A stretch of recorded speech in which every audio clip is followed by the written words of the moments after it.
ایک نبی کو کس طریقے سے دلاسا دے رہی ہے، تو وہ دیکھنا یہاں پر جو ہے میرا بتانا یہ مقصود ہے کہ حضرت خدیجہ فرماتی ہیں کہ اے اللہ، جب تو ابھی نبی نہیں ہوئے تھے، حضرت محمد صلی اللہ علیہ وسلم کو فرماتی ہے کہ آپ جو ہے گھبرائیے مت۔ دلاسا کس طرح دے رہی دیکھیے، آپ جو ہے گھبرائیے مت، اس لیے کہ آپ مہمان نوازی کرتے ہیں، غریبوں کا غم دور کرتے ہیں، بیواؤں اور یتیموں پر شفقت اختیار کرتے ہیں، تو اللہ تعالیٰ آپ کو ضائع نہیں کرے گا۔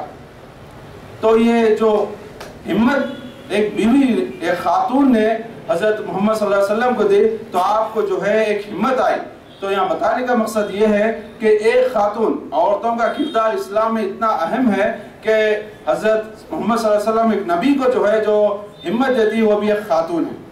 اور اس کے بعد آپ کی دوسری زوجہ حضرت عائشہ رضی اللہ تعالیٰ عنہ کی آپ سیرت دیکھیے، تو آپ جو ہے حدیث اور قرآن کی تفسیر جو ہے صحابہ اکرام آپ سے حاصل کرتے تھے۔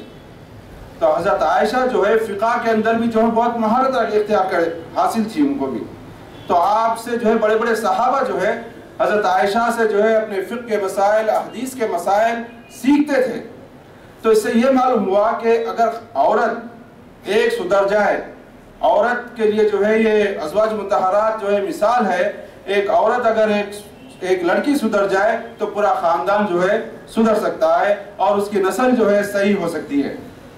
تو میں جو ہے یہاں پر جامعہ دارالفرقان کے ذمہ داران کو مبارکباد دیتا ہوں کہ آپ نے جو ہے بہت اچھی طریقے سے تربیت و تعلیم دے رہے ہیں، اور میں سنتا ہوں، دیکھتا بھی ہوں، اور خصوصاً ہمارے برادرم عبدالرافع صدیقی صاحب کی جدوجہد کو دیکھ کے مجھے جو ہے تعجب ہوتا ہے۔ مجھے ایک واقعہ سامنے تو نہیں کہنا چاہیے تھا کہ آپ جو ہے جامعہ دارالفرقان کے لیے جو محنت کرتے ہیں، مجھے وہ دیکھ کر جو ہے بڑا ایک عبرت مجھے حاصل ہوئی ہے کہ ایک دفعہ آپ جو ہے سعودی عربیہ سے قطر ہم دعوت دیے جامعہ دارالفرقان کے تعاون کے لیے آپ آئیے، تو آپ جو ہے پلین کے بجائے آپ بس سے آنا پسند کریں۔ کیوں؟ آپ چاہ رہے تھے کہ خرچ کم ہو جائے اور راستے میں بھی ریاض میں بھی جو ہے کچھ تعاون حاصل ہو جائے۔ تو آپ کے ذمہ دار جو ہے اس قدر محنت کرتے ہیں، تو اسی لحاظ سے آپ لوگ بھی جو ہے دلچسپی کے ساتھ اور پوری ایمانداری کے ساتھ پڑھیے، اور اس کو جو ہے دوسروں تک اپنے یہ علم کی روشنی جو ہے دوسروں تک پھیلائیے۔ تو آخری میں آپ تمام کا شکر ادا کرتے ہوئے اللہ تعالیٰ سے دعا کرتا ہوں کہ اللہ تعالیٰ ہم کو جو سننے اور سیکھنے کی توفیق دے اور اس سے زیادہ عمل کرنے کی توفیق دے۔ آمین۔ وآخر دعوانا الحمدللہ رب العالمین۔ ماشاءاللہ ہمارے محترم برادر محترم عبدالسلام عمری صاحب نے بڑی اچھی باتیں ہمارے سامنے پیش کی ہیں۔ اب میں زیادہ وقت لیے بغیر ہمارے معزز مہمان اور فضیلت الشیخ مولانا عبدالہادی عمری مدنی حفظہ اللہ کو دعوت خطاب دیتا ہوں، وہ ہم تمام کو مخاطب فرمائیں، اور ہماری وہ طالبات جو مجلہ صوت الفرقان سے متعلق ہیں آپ کے خطاب کے بعد ان سے سوالات کر سکتی ہیں، کریں، تاکہ ان سوالات کے جوابات کو ہم انشاءاللہ سالنامہ صوت الفرقان کے اندر افادہ عام کی غرض سے ہمارے قارئین، قاریات اور عوام الناس کے لیے